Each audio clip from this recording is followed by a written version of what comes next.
ഹും, അമ്മയുടെ കൂടി ഞാനും എക്സസൈസ് ചെയ്യുക. അമ്മ ഈ വീടിന് ചുറ്റും എന്നും നടക്കാറുണ്ട്. അപ്പൊ ഞാനും അമ്മയുടെ കൂടി നടക്കും. ആരോഗ്യമൊക്കെ ശ്രദ്ധിക്കണ്ടേ? അമ്മയോ ആരോഗ്യമൊന്നും ശ്രദ്ധിക്കുന്നില്ല. ഈ ഇടയ്ക്ക് ഇങ്ങനെയൊക്കെ നടക്കാൻ തുടങ്ങി. അപ്പൊ പിന്നെ ഞാനും ഓർത്ത് എന്നാ അമ്മയുടെ കൂടെ അങ്ങ് നടന്നേക്കാം. എന്നാലും എനിക്ക് മുള്ളാൻ മുട്ടിയപ്പോ ഞാനൊന്ന് മുള്ളി. എന്നാലും അവര് തന്നെ നോക്കി നിന്നൊന്നുമില്ല, അവരങ്ങ് നടന്ന്. പിന്നെ ഞാൻ ഓടിച്ചെന്ന് അമ്മയുടെ മുമ്പിൽ കയറാൻ നോക്കി. അമ്മയുടെ മുമ്പിൽ എപ്പോഴും നമ്മ കിടക്കണ്ടേ? അമ്മേനെ സംരക്ഷിക്കേണ്ടത് എന്റെ ഉത്തരവാദിത്തമല്ലേ? എന്നാലും ഞാൻ ജസ്റ്റ് ഒന്ന് പ്രൗഢീച്ചനൊക്കെ അടിക്കാൻ ചെന്നപ്പോ അമ്മ എന്നെ അടിക്കാൻ വന്നതാണ്. പക്ഷെ അവരെന്നെ അടിക്കത്തില്ല, അത് വേറെ കാര്യം. അടിച്ചാ അവർക്കറിയാം ഞാൻ പിന്നെ പിണങ്ങിയിരിക്കുന്നു, അതുകൊണ്ട് അടിക്കത്തില്ല. വെറും ആക്ഷൻ മാത്രമേ ഉള്ളൂ. അതോർത്ത് നിങ്ങൾ ഭയപ്പെടേണ്ടതില്ല. കണ്ടോ, ഞാൻ അമ്മേനൊക്കെ ഒരുപാട് ദൂരെ എത്തിയിട്ടും അമ്മ അങ്ങ് പയ്യെ വരുന്നേ ഉള്ളൂ. തന്നെയുള്ള കുരുത്തക്കേടെല്ലാം കാണിച്ചതിന് ശേഷമേ ഞാൻ അമ്മയുടെ കൂടെ നടക്കാൻ ചെല്ലുള്ളൂ.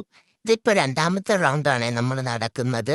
ഇപ്പൊ മഴ തോർന്നു നിൽക്കുന്നതായതുകൊണ്ടാ നമ്മളിപ്പോ ഇറങ്ങിയിട്ടുള്ളത്. ഇല്ലെങ്കിൽ നമ്മൾ നടക്കത്തൊന്നുമില്ല.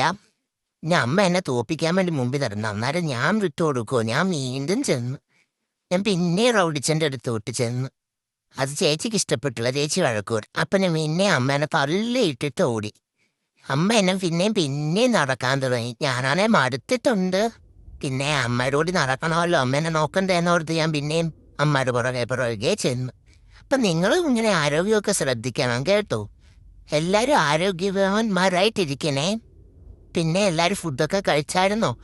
കുക്കിച്ചൻ പുതിയ മാലയൊക്കെ ഇട്ടപ്പോ ഇച്ചിരി ഷോയാന്നാ എല്ലാരും പറയണേ. ചേച്ചി പറയുന്നു പുതിയ മാല കിട്ടിയതിന്റെ ഷോയാ എനിക്കിന്ന്. എനിക്ക് ഷോയാണോ കൂട്ടുകാരെ? ഞാൻ ഒരു പാവമല്ലേ?